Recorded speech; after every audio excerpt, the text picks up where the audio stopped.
Hello friends.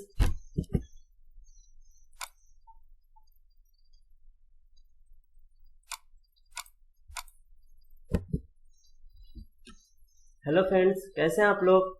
आज हम एक नया टॉपिक लेके आए हैं जिसमें हम आज बात करेंगे सेक्स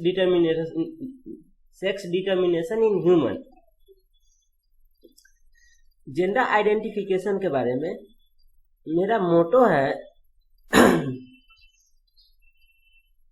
मेरा मोटो है कि जेंडर आइडेंटिफिकेशन क्यों करना चाहिए, और हम इस पे बहुत सारा रिसर्च किए तो मेरे को एक कंक्लूजन पता चला और हम एक कर सकते हैं।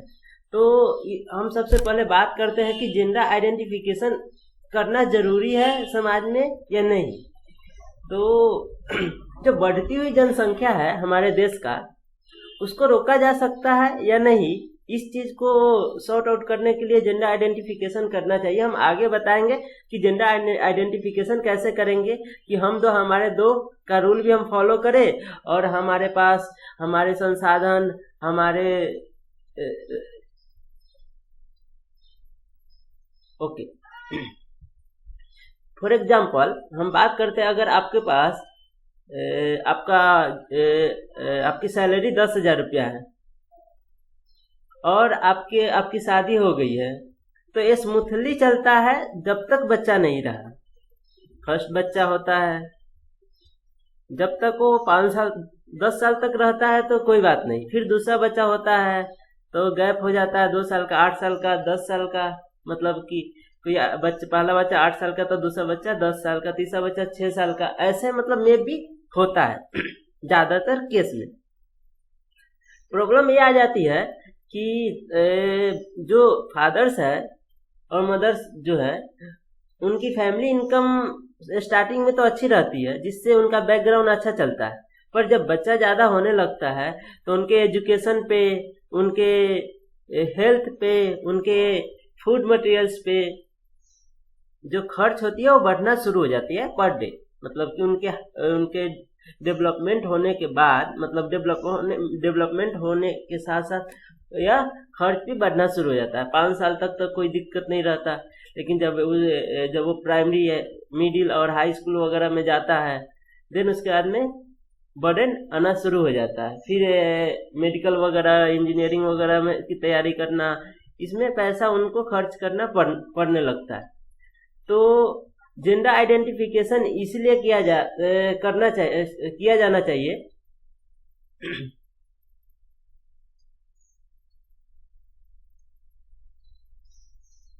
अगर हम हमारे दो के नियम को लेके चले तो ये बढ़िया है।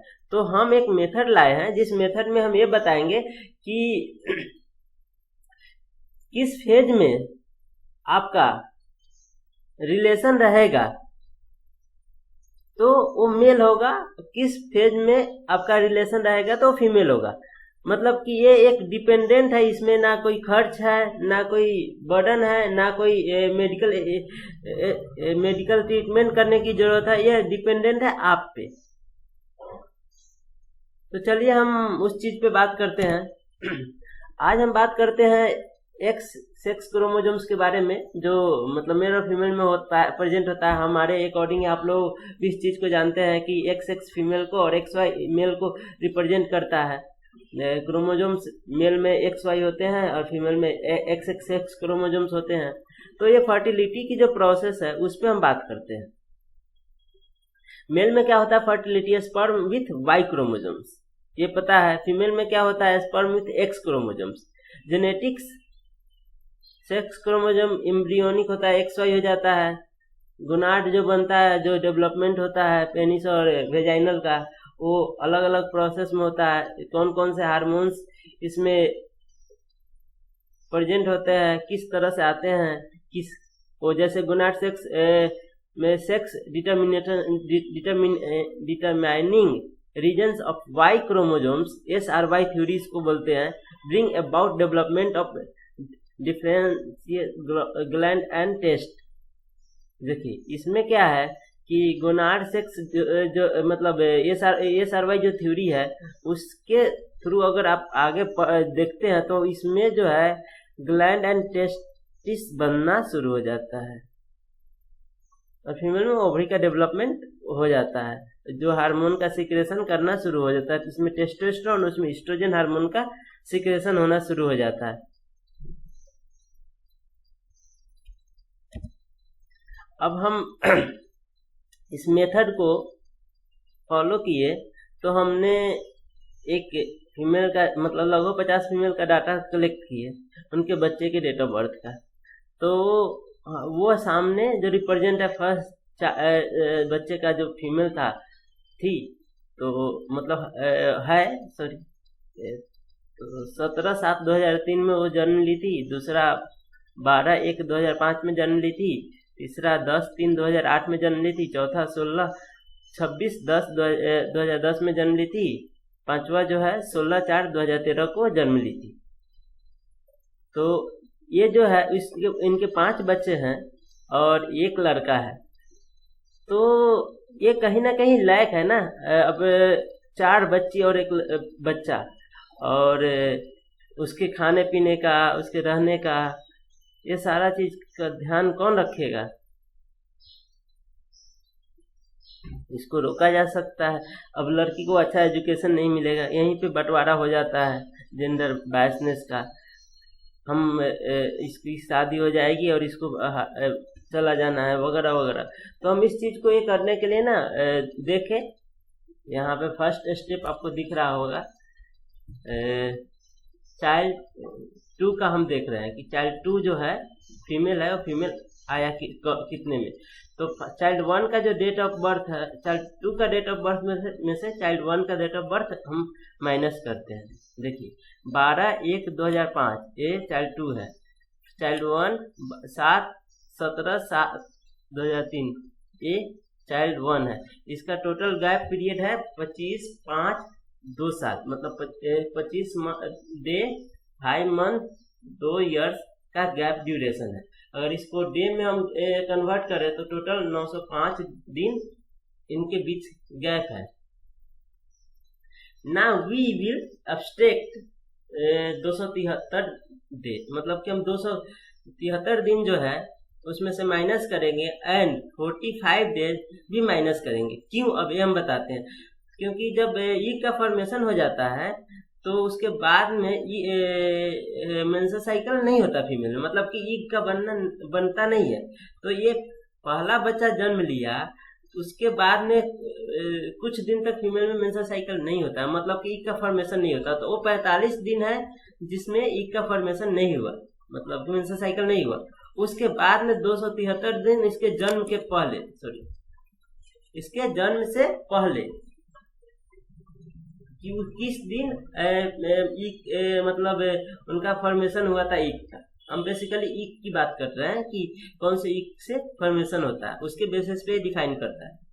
तो अब उनके पास जो है 273 दिन और 45 दिन घटेगा, तो 900 इतना अब दिन आ गया, 587 दिन उसके आसपास उनको मिला, एक्चुअल ईग का फॉर्मेशन हुआ। अब हम जानते हैं कि ईग का फॉर्मेशन 28 दिन पे होता है। ओवरऑल फीमेल के इस पे डिपेंड करता है, हमें नहीं बोल सकते, पर एक ओवरऑल उस फीमेल के केस में, अलग अलग फीमेल के केस में अलग अलग केस हो सकता है, या 45 दिन अलग अलग फीमेल के केस में अलग हो सकता है, 273 दिन हर फीमेल के केस में अलग अलग हो सकता है। वो यूजर डिफाइन है। हम एक प्रोग्राम भी बनाए हैं जिसमें वो यूजर अपना डालेगा, उसके हिसाब से उसको पता चल जाएगा। तो इसको कैलकुलेशन करने पे ये 21 मतलब कि ईग का फॉर्मेशन के बाद, मतलब कि पहला ईग का फॉर्मेशन सपोर्ट डेट ये हुआ ये होगी, मतलब कि तो सेकेंड जो ये बच्चा बनी, ये जो ये लड़की हुई है वो 21वें ईग के फॉर्मेशन पे, यानी कि इसके बीच में 21 जो है ईग का फॉर्मेशन हो चुका था। मतलब 21 मंथ तक उस माँ को मतलब 20 मंथ तक उस माँ को ईग बना, मतलब मेंस्ट्रुअल साइकिल हुआ। देन उसके बाद में 21वें मंथ में उन्होंने जो है मतलब कंसीव किया, तो 21वें मंथ में उनको फीमेल फिर से हुआ। फिर हम इसी चीज को आगे करते हैं। अब दूसरा बच्चा के लिए हो गया। तीसरा बच्चे में उन्होंने क्या किया, उनका डेट ऑफ बर्थ मतलब तीसरे और दूसरे ये तीसरा हो गया और ये दूसरा हो गया, वो घटा दिए, इतना हुआ। उसी चीज को यहाँ पे मल्टीप्लाई किए तो इतना दिन हो गया। टोटल गैप जो है इतना दिन का हुआ। उसमें से 273 दिन 45 ये फीमेल का, एक फीमेल अगर अपने लाइफ जब माँ बनती है तो वो इस फीमेल के केस में 45 बार बार आया, तो यहाँ पे इतना दिन हुआ। ये लगभग 18 के आसपास हुआ ई का फॉर्मेशन। इसमें वो लड़का हो गया, मतलब 18वें ई के फॉर्मेशन पे लड़का हो गया। फिर चौथे के केस में तो चौथा माइनस तीसरा तो घटा दिए, तो इतना हो गया। इसका दिन ये 956 डे हो गया, और 956 में से 273 घट जाएगा 45, तो इतना हो गया। और फिर इसको डिवाइड करेंगे तो 223 23 ई के फॉर्मेशन के बाद में ये फिर माँ बनी। टोटल इतना दिन से इतना दिन के बीच में तो गैप पीरियड इतना रहा, तो इतना ई मतलब 2-2 साल के अंतराल पे माँ बन रही थी। ई का फॉर्मेशन से ये माँ बन गई, तो ये जो है 23 ई के फॉर्मेशन पे बना। फिर पांचवा जो बच्चा जन्म लिया तो चौथे तीसरे से, तो ये 23 ई के फॉर्मेशन पे माँ बनी। अब जो हम प्रोग्राम बनाए हैं यूजर डिफाइन, उसको हम थोड़ा सा बताते हैं आपको। यूजर फर्स्ट चाइल्ड का डेट ऑफ बर्थ आपको देना है, फिर फर्स्ट चाइल्ड का डे देना है, मंथ देना है। जैसे आपने अब यहाँ पे STD आपने दिया तो 30, फिर जो भी दीजिएगा उसमें 30 से मल्टीप्लाई हो जाएगा, मतलब मंथ है 365 से मल्टीप्लाई हो जाएगा, दोनों ऐड हो जाएगा। ये अपना प्रोग्राम है। प्रोग्राम के बारे में अपना डिटेल मत जानिए, अब प्रोग्राम का आउटपुट दिखाते हैं। जैसे एक फीमेल है जिनको 17/6/3, मतलब कि जब हम उनको घटाए तो 3 साल 6 महीना 17 दिन पे एक बच्चा जन्म लिया, तो टोटल इतना हुआ उनका डे। और दूसरा जो बच्चा था वो 12/5, मतलब कि 5 साल 2005 में 12 तारीख मतलब 12 दिसंबर 2005 को फर्स्ट चाइल्ड जन्म लिया था, और सेकेंड चाइल्ड जो है 2003 17/6/2003 को जन्म लिया था, कहने का मतलब। तो वो टोटल ओवरऑल इतना डेज हो गया, ये टोटल ओवरऑल इतना डेज हो गया। प्रेगनेंसी का उनका जो था 905 दिन का उनका प्रेगनेंसी डे था।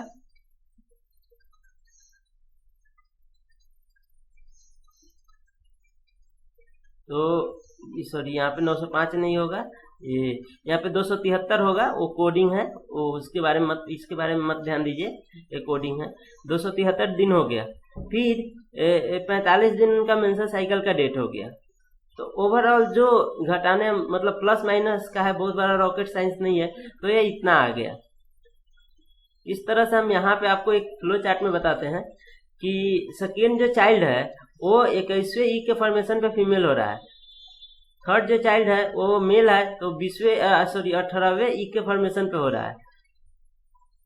फोर्थ जो चाइल्ड है वो 23 पे हो रहा है, तो फीमेल के केस में फीमेल हो जा रही है। फिर पांचवें जो चाइल्ड है वो 21वें में हो रही है ई के फॉर्मेशन में, तो वो फीमेल हो रही है। तो मतलब कहने का मतलब लेफ्ट और राइट ओवरी पे डिपेंडेंट है, और कुछ नहीं। लेफ्ट ओवरी और राइट ओवरी, लेफ्ट ओवरी अगर इस मंथ में ई का फॉर्मेशन करेगा तो राइट ओवरी अगले मंथ में ई का फॉर्मेशन करेगा। ई का फॉर्मेशन मतलब क्या हो गया कि अंडा बनेगा, जहाँ पे फर्टिलिटी होगा, जहाँ पे स्पर्म आके फर्टाइल करेगा, फिर मां बनने का प्रोसेस शुरू हो जाएगा। तो ऐसा बोला जाता है कि लेफ्ट ओवरी से अगर लड़की हो रही है तो राइट ओवरी से लड़का होगा इन फ्यूचर, हमेशा। वो ट्रू है, उसको नहीं रोका जा सकता। पर आपका क्वेश्चन होगा कि ट्विंस के केस में कि अरे ट्विंस के केस में लड़का लड़का लड़की लड़की क्यों हो जाता है, या लड़का लड़की क्यों हो जाता है, इस तरह का। तो ट्विंस के केस में आप हमेशा देखिएगा कि जब मेल मेल होता है तो उसका जो क्या बोलते हैं फेस जो होता है ना वो सिमिलर होता है। मेल मेल या फीमेल फीमेल हो तो उसका जो है फेस सेम होगा, और मेल और फीमेल एक साथ हो रही है तो उसका ना फेस डिफरेंट हो जाएगा। तो ये होता क्या है, कभी कभी इन केस ना ये बता रहे हैं थोड़ा सा आगे, एक जो है हमारा एक SRY थ्योरी है, उस थ्योरी में जिसमें T6 और एक्जिस्ट ये जीन का एक्सप्रेशन होता है। ये जो T6 और एक्जिस्ट जीन है ना, ये जीन का एक्सप्रेशन होता है, जो यहाँ पे T6 और एक्जिस्ट दो जीन है जिनके जो बार बॉडी को डिपेंड करता है, और डीप में जाएंगे तो वो शायद आप लोग नहीं समझ पाइएगा, पर ओवरऑल एक बात बता देते हैं कि फीमेल में 2 X क्रोमोजोम्स होते हैं, मेल में XY क्रोमोजोम्स होते हैं। और होता क्या है कि X जो एक X क्रोमोजोम्स है इसमें बार बॉडी होता है, एक यहाँ पे हम बता रहे हैं।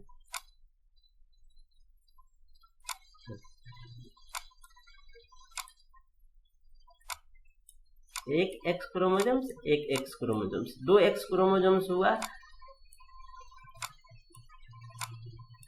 मेल का X और फीमेल का Y, 2 क्रोमोजोम्स हुआ। अब क्या है कि अगर इसमें बार बॉडी आ जाता है एक बार हर मंथ में, तो जब एक्जिस्ट का एक्सप्रेशन होगा, तो ये बार बॉडी आ जाएगा प्रॉपर में, यानी ये या इनएक्टिव हो जाएगा, इसका कोई काम ही नहीं रहेगा। ये तो बाकी एक एक्स क्रोमोजोम्स बना, तो ये अपना बेस पेयर पूरा किया है, तो ये मेल के एक्स क्रोमोजोम्स को नहीं लेता है, ये मेल के वाई क्रोमोजोम्स को सेलेक्ट करता है और या इसके साथ फ्यूजन करता है और एक्स वाई बना लेता है। एक लाइन थ्योरी हम बताएंगे इसमें, लाइन थ्योरी के अपोजिट है जिसमें अब एक्स वाई क्रोमोजोम्स बना के यह मेल बना लिया। लेकिन कभी कभी जब T6 जो होता है, ये T6 इसके एक्सप्रेशन से क्या होता है, एक मिनट,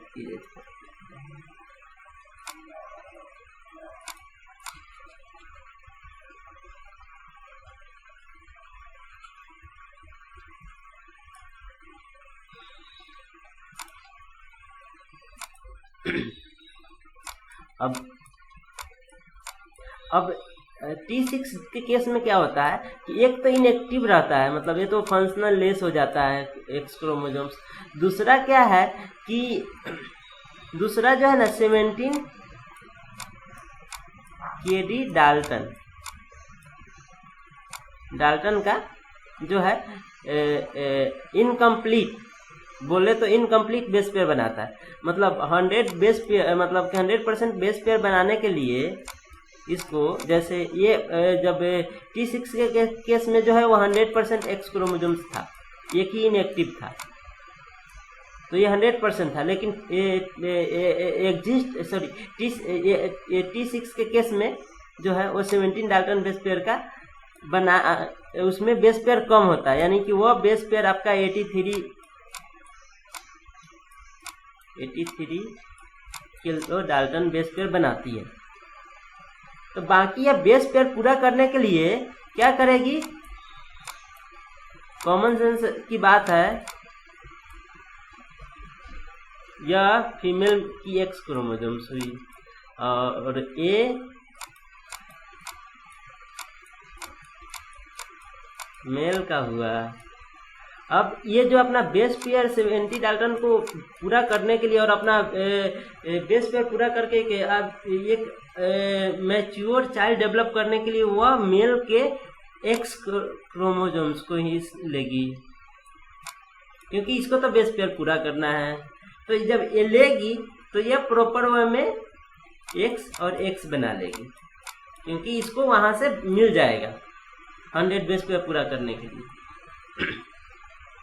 तो इस केस में वो मेल हो गया। तो ये डिपेंड करता है फीमेल के ओवरी पे कि कौन से ओवरी से क्या निकल रहा है। हम ये नहीं बोल सकते कि किस ओवरी से T6 निकलता है तो किस ओवरी से एग्जिस्ट निकलता है। और ये भी नहीं बोल सकते कि एग्जिस्ट निकलेगा तो उससे लड़का होगा तो T6 निकलेगा तो लड़की होगा। तो यही चीज सेम इस केस में है कि अगर इस फीमेल में T6 निकल रहा होगा तो यह फीमेल बार बार T6 मतलब कि जैसे हमारे फीमेल इसमें क्या होता है फीमेल में कि अगर लेफ्ट ओवरी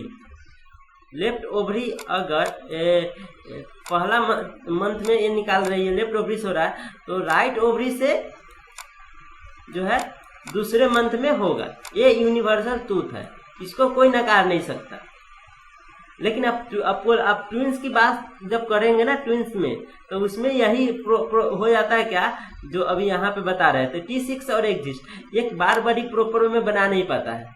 जो बार बड़ी नहीं बना पाता है तो उसके केस में क्या होता है कि जैसे 17 डाल्टन बेस पेयर पूरा करने के लिए तो ये एक्स क्रोमोसोम एक ही रहता है, लेकिन यह फ्यूज होकर दो यहाँ पे फीमेल का पार्ट बन जाता है। मतलब एक एक्स में दो एक्स क्रोमोसोम्स आ जाते हैं और दोनों एक्स क्रोमोसोम फ्यूज कर लेते हैं उस एक्स क्रोमोसोम से।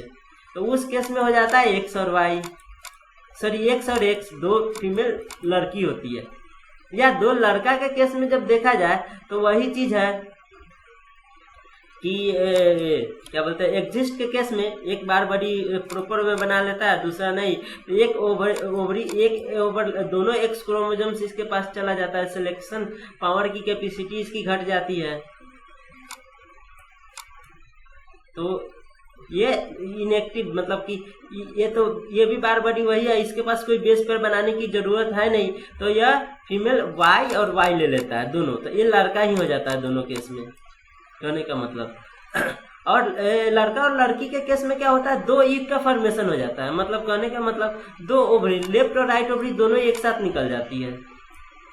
मतलब इन केस कभी कभी होता है फीमेल में जिसमें लेफ्ट और राइट ओवरी दोनों एक ही साथ निकलती है। तो जब एक साथ निकलेगी तो फ्यूज करेगा, तो डिफिनिट है कि मेल और फीमेल दोनों ही फ्यूज करेगा। तो उसका जो फेस जो होता है वो डिफर हो जाता है, मतलब दोनों एक जैसा मिलता नहीं है। तो ये एक पहचान है। वो कैसे रिपल्सन करता है वो सारी चीजें हैं जो अभी हम वहां पे बता रहे थे, और कुछ है नहीं। तो अब बताते हैं जो एक्स अगर T6 से ये बना होगा तो ये ऑड में जा रहा है वैल्यू, जितना ऑड है वो T6 में बना होगा। T6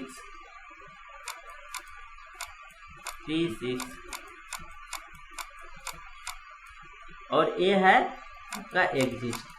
तो कहने का मतलब ओवरऑल यही है कि लेफ्ट ओवरी से अगर लड़की हो रही है तो राइट ओवरी से आपको लड़का होगा। अब ये आइडेंटिफाई करना है कि कब लेफ्ट ओवरी से हो रही है तो कब राइट ओवरी से हो रहा है। तो वही प्रोसीड्यूर यहाँ पे हम बताए हैं, ये सारी चीजें कि आप कैसे पता कर सकते हैं कि मतलब कि कब लड़का होगा कब लड़की होगा, तो कौन से ओवरी से हो रहा है कौन से ओवरी से नहीं हो रहा है। तो ये आइडेंटिफाई करने के लिए प्रोसेस बताए हैं।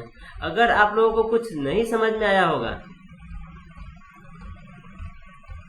तो आप हम इस वीडियोज को लिंक भेज रहे हैं, इस पे हम अपना एक गूगल लिंक अटैच करेंगे। आप अपना इन्फॉर्मेशन वहां पे डालिएगा और हाँ वो हम आपको उसका एनालिसिस करके आपको रिपोर्ट भेजेंगे। देन आपको इन फ्यूचर कब माँ बनना है और लड़का चाहिए या लड़की, उसका ये मतलब कि प्रोसीड्यूर जानना है तो हम स्टेप बाय स्टेप आपको फॉलो करके बता देंगे। देन इसमें ना कोई खर्च है ना कुछ। और एक छोटा सा टर्म्स क्या है कि आप मनचाहा मतलब आप जेंडर बायसनेस नहीं कर पाइएगा। आप एक लड़का लीजिए और एक लड़की और हैप्पी रहिए, हैप्पी फैमिली, खुशी फैमिली। मतलब आपके पास फैमिली इनकम भी कम रहेगा तो भी चलेगा। आप बच्चे को अच्छा से एजुकेशन दे सकते हैं, बच्चे का हेल्थ फैसिलिटीज अच्छा रहेगा। बच्चे मतलब कि बच्चे किसी चीज के लिए मतलब क्या बोलते हैं उसको, जो कुछ गरीब फैमिली के बच्चे हैं जो इधर उधर भटकते हैं उनको वो चीज नहीं मिल पाता, वो चीज नहीं हो पाएगा। जैसे फॉर एग्जांपल अगर आपके पास 10,000 रुपया आप कमा रहे हैं तो 4 बच्चा है तो उसमें वो बढ़ के आपको भी खाने के लिए मतलब कुछ ये करना पड़ेगा कि यार मेरे पास इतना बच्चे हैं और हम कहाँ खर्च करें, क्या करें, मतलब जिंदगी कष्ट में ही गुजर जाएगी, करने का मतलब। और इनके पास एक बच्चा है, वो भी 10,000 रुपया कमा रहा है, तो उनकी फैमिली का बैकग्राउंड और आपके पास 10,000 रुपया आप भी कमा रहे हैं और आपके पास 4 बच्चे, आपके फैमिली का बैकग्राउंड दोनों में देखिए। स्टार्टिंग टाइम में जब आप सिंगल रहते हैं, जब अकेले सेपरेट है और वो भी वो अकेले सेपरेट है, तो कहीं ना कहीं आपसे वो हैप्पी है एक तरीके से। तो नहीं, हम ये बोलना चाहते, हम ये नहीं बोलना चाहते कि बच्चा नहीं पैदा करो या बच्चा होगा तो उससे ये कुछ होगा, ये सारी चीजें नहीं बोल रहे हैं, पर ये बता रहे हैं कि जिंदगी बहुत कम समय के लिए मिला है और एक बार जो निकल जाती है वो दोबारा मिलेगा नहीं। और ये सारी चीजें ना रॉकेट साइंस है नहीं, जेंडर आइडेंटिफिकेशन। और क्या होता है कि फीमेल लोग जब मतलब लड़का नहीं होता है तो लड़की बार बार होने लगती है, तो लोगों को प्रेशर होता है एक लड़का हो जाए, एक लड़का हो जाए, या तीन चार लड़के हो गए तो एक लड़की हो जाए, तो राखी वाखी बांधने वाली कोई हो तो चलेगा, इसको भी मतलब अलग अलग तरीके से लोग अपना अपना थिंकिंग करते हैं। तो इस वजह से भी जनसंख्या बढ़ना शुरू हो जाता है। 2 लड़का हुआ, अरे एक लड़की और हो जाता तो बढ़िया रहता, फटाक से एक और लड़का हो गया, फिर वो सोचा अरे एक और लड़की, चौथे टाइम में लड़की हुई, कौन जान रहा है। तो इस मेथड से आप एक लड़का फर्स्ट टाइम लीजिए या फर्स्ट टाइम लड़की लीजिए, सेकेंड टाइम एक लड़का लीजिए, देन मतलब एक अच्छा सा हम दो हमारे दो का नियम फॉलो कीजिए। और मेरी जरूरत कहीं पे भी अगर आप लोगों को पड़ती है सजेशन के लिए, तो मैं अपना नंबर इसमें दे दूंगा, उस पर आप कॉल कीजिए और मेरा मेल आईडी भी रहेगा। किसी भी तरह का कोई भी डाउट हो तो आप मेरे को भी झिझक मतलब कांटेक्ट कीजिए। हम कोई पैसा नहीं लेंगे, क्योंकि समाज सेवा के से बड़ा कोई धर्म नहीं होता। और बढ़ती हुई जनसंख्या एक ऐसी बीमारी है जो अशिक्षा, बेरोजगारी और भुखमरी को लाती है, आप जानते हैं। तो कहीं ना कहीं इस चीज को हमको रोकना है, इस लैग को रोकना है। गवर्नमेंट कुछ नहीं कर सकती, जो करना है आपको करना है, हमको करना है। हम इस देश के हैं और इस देश की जनता के लिए हमको कुछ ना कुछ करना है। तो मेरा यह हाइपोथेसिस है कि हम कुछ करें। तो इस वीडियो के माध्यम से हम यही बताना चाहेंगे कि जनसंख्या को हम रोक सकते हैं। और आप भी कहीं ना कहीं इस चीज को समझ रहे हैं कि यार मेरे को एक लड़का एक लड़की हो जाता ना तो हम यहीं पे ऑपरेशन करके खत्म कर देते, पर क्या करे, 2 लड़का हो गया और अब एक लड़की और मिनिमम चाहिए।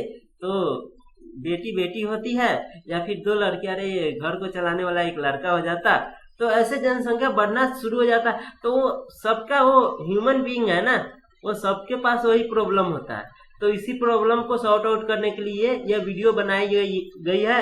और इस वीडियो के माध्यम से यही हम संदेश देना चाहते हैं कि आप लोग ज्यादा से ज्यादा इस चीज को फॉलो कीजिए और जनसंख्या को बढ़ने से रोकिए। मेरा मोटो यही रहेगा कि जनसंख्या से बढ़ने से रोकिए और बाकी सब